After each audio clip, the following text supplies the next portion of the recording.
Welcome to this Business Central Sales Order Entry presentation. I'm Ken Sabahar, and I'm going to lead you through this presentation today. We're going to basically divide this into two parts. First, we're going to walk through a typical sales order entry process. And we're going to do it at a pace that mimics what an experienced Business Central user would look like. And how long that would take. And then afterward, we're going to go through the same process again, except we'll take a lot more time talking about some of the features and functionality that we've seen during the quick entry of the sales order. So I'm going to begin by pulling up a new purchase order that we received from our customer Canon Group. You can see I've got purchase order P99654. They've got their ship to address here as 1200 Peachtree Drive. Mindy Martin is placing this order. They want it shipped via UPS ground. Here's the items and the quantities they're looking for, a total dollar amount, and signature authorized by Mindy. So what I'm going to do, I'll have to imagine that I have dual monitors here. So what I'm going to do is go into Business Central. And I'm going to hit the new sales order button to create a new sales order.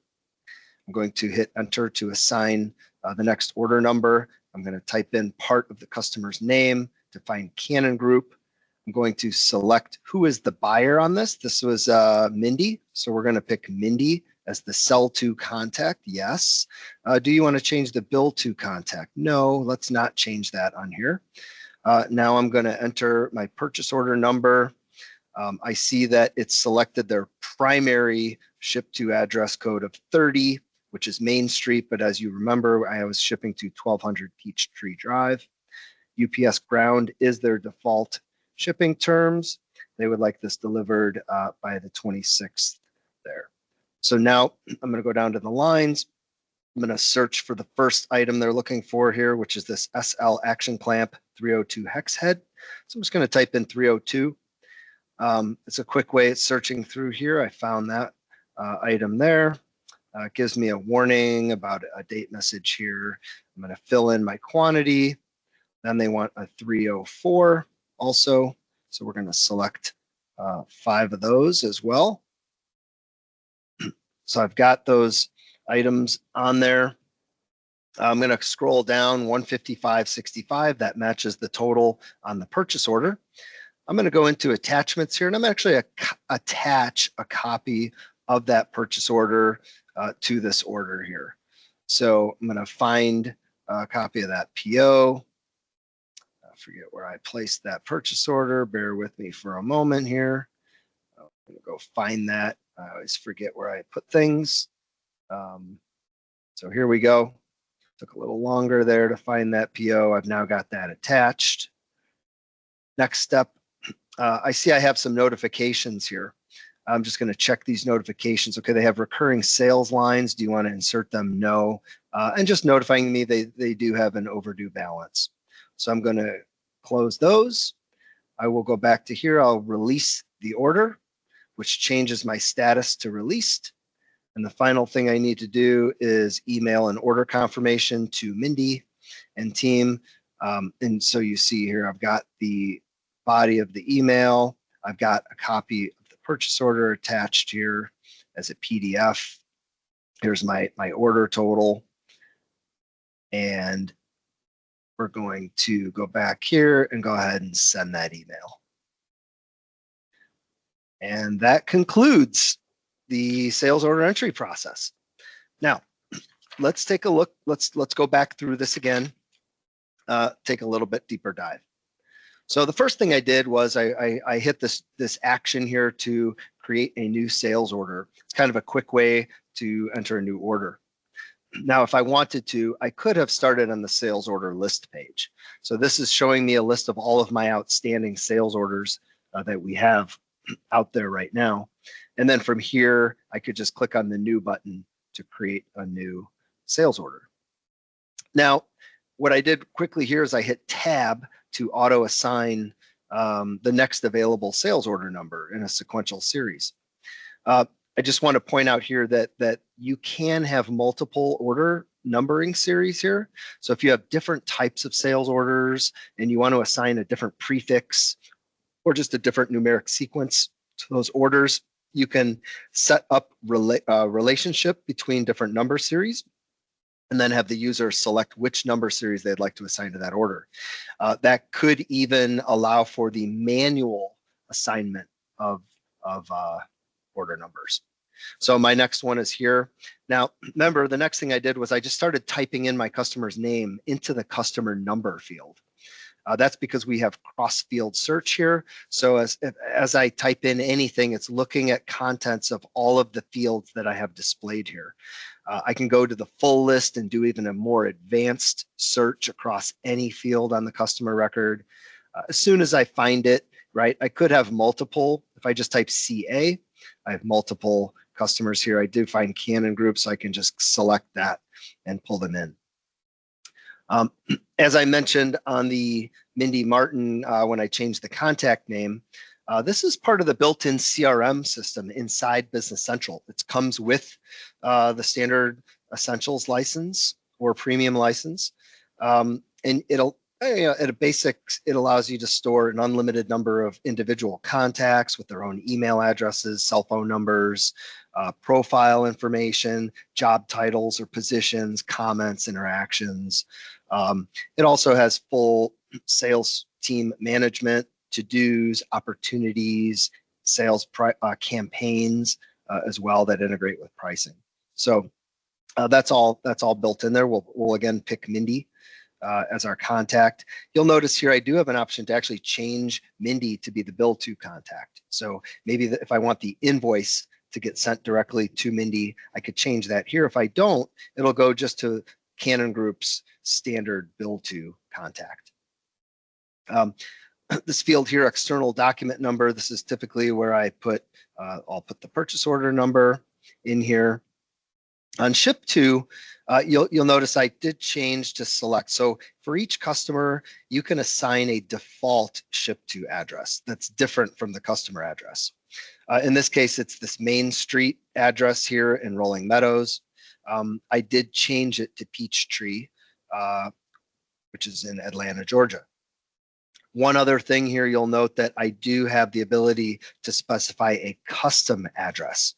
This would be applicable if I was, for example, going to be drop shipping these items to Canon Group's customers. So this would allow me to enter Canon Group's customers in here, or maybe it's a one-time project site where we have a special project going on. The shipping agent, shipping service, payment terms codes, these are all default values from the customer. They can be changed on an order by order basis.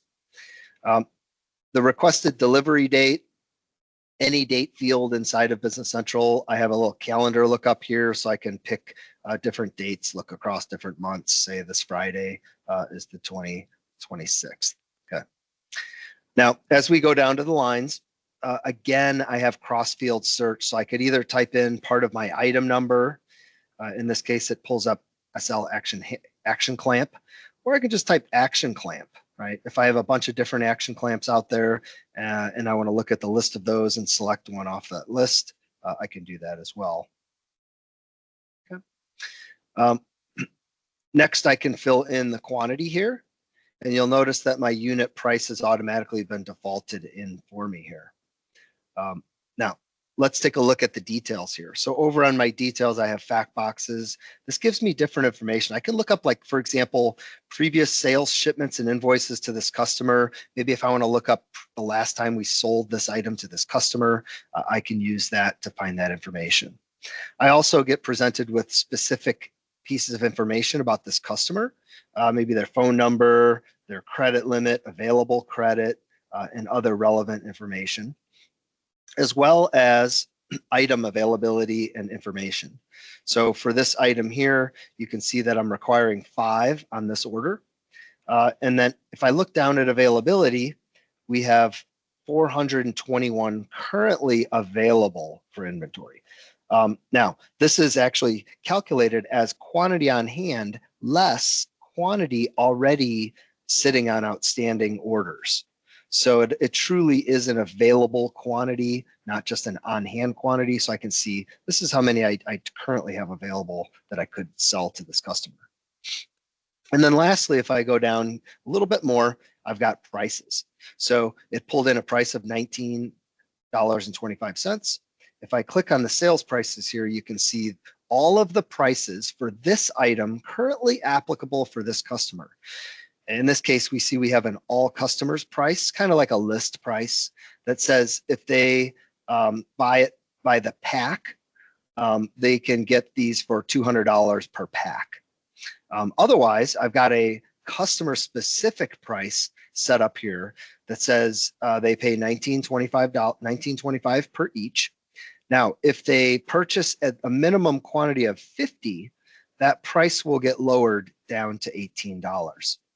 So I could maybe use that as an opportunity to upsell them on purchasing some additional units.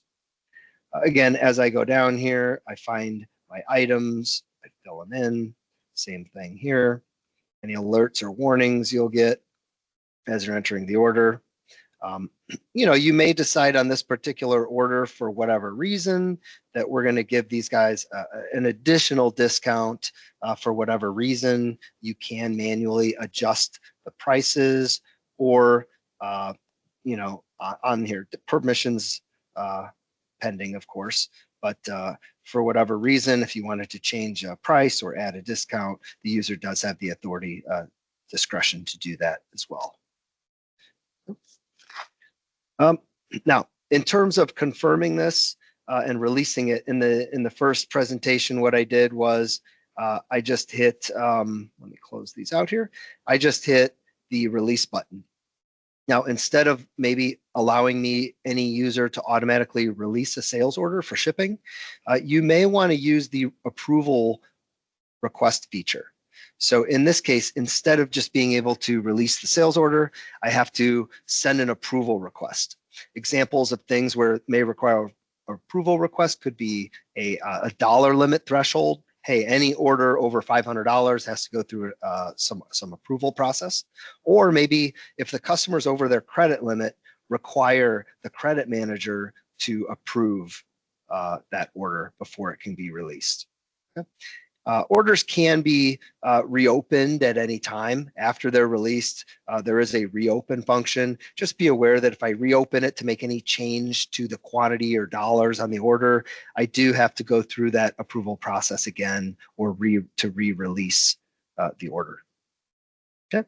Last thing is on the attachments, you'll notice that I did attach a document here. So I can go out here, I can drag and drop a file into this box if I've got that, or I can just do a lookup on my computer to find an available file that I want to attach.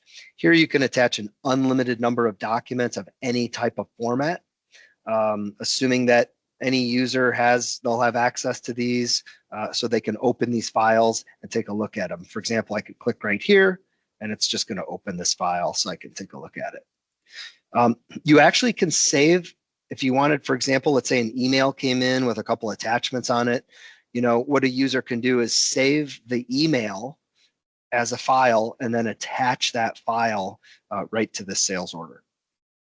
There is a feature called email logging that's also available as part of the CRM module, where you can automatically have the system create an interaction anytime an email is received or sent between a contact and a salesperson or purchaser. But the other way to do it is just to take a copy of the email file and attach it here as a document. And then we emailed a copy of the document. So this is using Office 365 and the integrated email delivery functionality. A couple points here. You'll notice that I'm actually sending this to multiple individuals when I'm sending this order confirmation for Canon Group. This is based on the document layout rules that you can set up for each customer. So what you do is you set up a global default that says, here's who we're going to send the order confirmations to. Typically, that's the contact set on the sales order. However, for each document type, you can go into each customer and say, you know what, for order confirmations, I want it to go to person A, B, and C, but invoices go to person B and D. So you can create different combinations. You can also define the message here as part of a template so that every time you send an order confirmation or a quote document or an invoice or a return authorization, you can embed a nice professional message here for all of your customers, and you're not relying on each person to remember to put everything that they need to in there. And then lastly, you can attach not only the order document or invoice document, whatever I'm sending, you can also add files here. So maybe you want to attach a catalog or some file specifications or a picture of the item or something else that the customer requested. I can send that there and then click send email and off it goes. Okay. So those are the basics of order entry. A few additional tools that are available that I'd like to go through here as we wrap this up are a few features that you may or may not use as part of this. The first is document archiving. So each sales order is a living document, right? That can be changed over time as maybe an order is developed and approved by a customer. So what we have the ability to do is archive copies of a document. So here I can go in here and I can just say archive document. And I have now basically taken a snapshot of this order, the header information, the lines, everything it is as it exists right now. I can go back and at any time I make a change, maybe I change the payment terms here to net 7 days. I can go back home, I can make another archived copy of this document, right? So what that does is it creates records in the sales order archive. At any point in the future, I can go revert to a previously archived version, or I can use, maybe if I'm creating a new order, what I can do is use the copy document feature. So the copy document feature allows me to go basically select either any existing open order, a posted invoice, a posted shipment, or an archived order to create a new order. So I actually could go select, let's say, archived order, right? The one that we just did. Let's go find that one here. So let's sort in descending order here or some other order. Let's go date archive. Here we go. This is the last one I just did. Do I want to include the header? Do I want to recalculate the lines? Maybe I don't. I can add that. And what you'll see in this case is it just inserted the 2 lines from that order again because it told me to copy all those lines into this order, right? If I want to delete lines, I can just highlight those lines, select delete to delete those lines, right? So copy document is pretty powerful. It allows you to copy any previously posted document, even from other customers. So if you have another customer that made a similar order, you can copy that whole order in and then adjust it however you need to. The next button here, though, is a little bit different. So this is get recurring sales lines. Oftentimes you'll have customers that will order the same items again and again. What this allows you to do is set up these recurring sales line templates so that the next time they call you and they're going to place an order, instead of having to manually enter all those lines, I can just go select from one of the templates that I've created for this customer. So as an example, maybe they periodically place an order for furniture, right? We sell tools and furniture here at Cronus Dynamics. So they're going to place some furniture orders. I can select from their template. And what that does is that pulls in the items that they typically may purchase when they purchase furniture items. So maybe in this case, I don't need the second line and the fourth line here. I can delete those lines. And then I can change the quantity here. They need 1 lamp, but they only need 2 chairs this time. So I can adjust those on the fly. Current pricing applies based on that. So it's a nice little feature there. Once I'm done with my order, you may want to look at your total estimate, your total, what's my total, what's my expected profitability on this order, right? So on the statistics page, I can see my total amount excluding tax, total including tax, my cost amount here for all of these items, and then an estimated profit. Right. So at this point, this is just estimated. The actual or adjusted profit will be calculated by the system once I actually ship and invoice these items based on my costing method that's assigned. If these are items that maybe need to be purchased, there is functionality that allows me to actually create purchase orders right from the sales order. So that's some nice information. There's also a little bit more advanced planning functionality here. Maybe if I did not have availability for this item, I could use the order promising functionality to have the system calculate what is the soonest date I can get this item shipped to this customer. Or I can go into the planning here and directly create production orders. If I'm a manufacturer, I can go in here and do some advanced planning inside that window. And then under the print button, we printed the or emailed the order confirmation.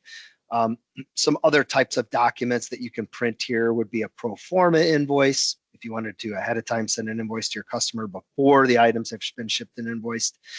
You may also create a pick instruction document using the sales order data, or even a work order if you have some basic assembly or production type activity that you do, but you're not using the Business Central manufacturing or assembly module. Okay. So the final point I would just like to point out is that any page inside of Business Central, including the sales order entry page, can be personalized or configured so that all of the data elements are displayed exactly as you need them to be. And the difference is with personalization, I am changing things as a user. So any changes that I make with personalization apply to only me. With configuration, that would be done by your system administrator. And what they're doing is they're using the same tool to modify the look and feel of the page, but those changes will be applied to all users of that role. So all of your order processors will have that same look and feel. So just real quickly, how I personalize is I just click up on here and I go into personalize mode. And now you'll notice a slight difference in the page. I can do things like move fields around just by clicking on them and dragging on them to move them. I can also choose to maybe make a field only displayed when I click show more or when collapsed. I can use what's called quick entry so that when the user hits tab, it bounces them to specific fields to make sure that they're populating certain fields. I can also hide a field from being displayed on the page at all. Same functionality goes true for lines. I can just click on a field and move it from one location to another location here, just as easy as that. I can also go up to field here and choose from additional fields that maybe I'm not currently looking at, but I want to add to my page. So I can just drag additional fields to be displayed. Okay. And once I'm done, it saves those changes. And now going forward, it's going to know exactly how we want to see that page. So hope you enjoyed this sales order entry presentation. Thanks for joining.